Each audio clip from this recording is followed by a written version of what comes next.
Anna en Joachim, de ouders van Maria, zijn terug in de Sint-Jozefkapel in Smakt. De twee schilderijen, die half december 2003 op klaarlichte dag uit de kapel werden gestolen, kwamen weer boven water dankzij de Venraayse privédetective Walter van Hoek. Ik werd gebeld door een man die niet zijn naam genoemd wilde worden. En die vertelde mij het verhaal dat zijn broer was overleden. En na de begrafenis zouden ze zijn woning gaan ontruimen. En dan kwamen ze een pakketje tegen. En in dat pakketje zaten 2 schilderijen.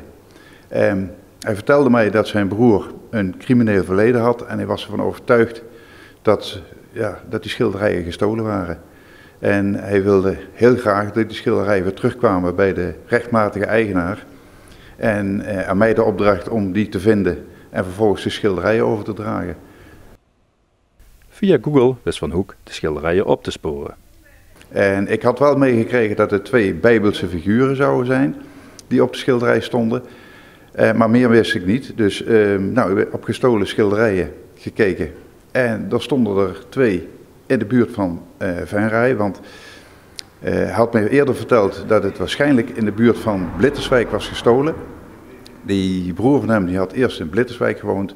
En tijdens de verhuizing van Blitterswijk naar Brabant, want dat zei hij, had hij dat pakketje wat hij nu weer had gevonden, had hij mee verhuisd naar Brabant. Vandaar dat hij dus vermoedde dat het uit de buurt van Blitterswijk was. Nou, en toen ik Smakt zag staan, dat kan hier anders dan dat het die schilderijen moeten zijn. Toen hij mij weer belde, toen vroeg ik hem om op de site te gaan kijken van de Smakt. En hij heeft bevestigd dat het die schilderijen waren. Van Hoek bracht Leo van Dijk, secretaris en penningmeester van het rectoraat in Smakt, op de hoogte. Die reageerde blij verrast. Dat is geweldig, dat kun je in je stoutste dromen niet geloven. Toen Walter mij belde, toen wist ik niet wat ik moest denken, want hij had een spannend verhaal, zei hij, waar hij me blij mee zou maken. Dan ga je al denken van, wat kan dat zijn?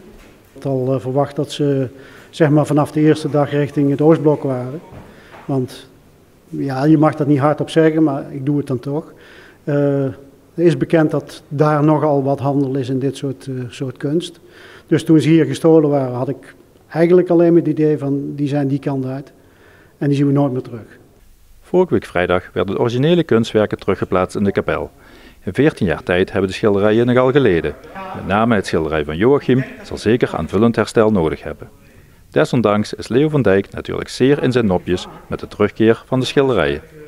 Wij zijn hartstikke tevreden. We zijn echt, hemelhoog jouwtsend, zegt een Duitser.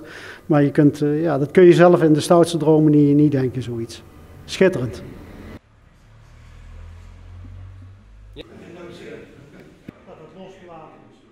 Hier lijkt het of dat iets tegenaan. Ja, dus een mooi. Ja, gedaan.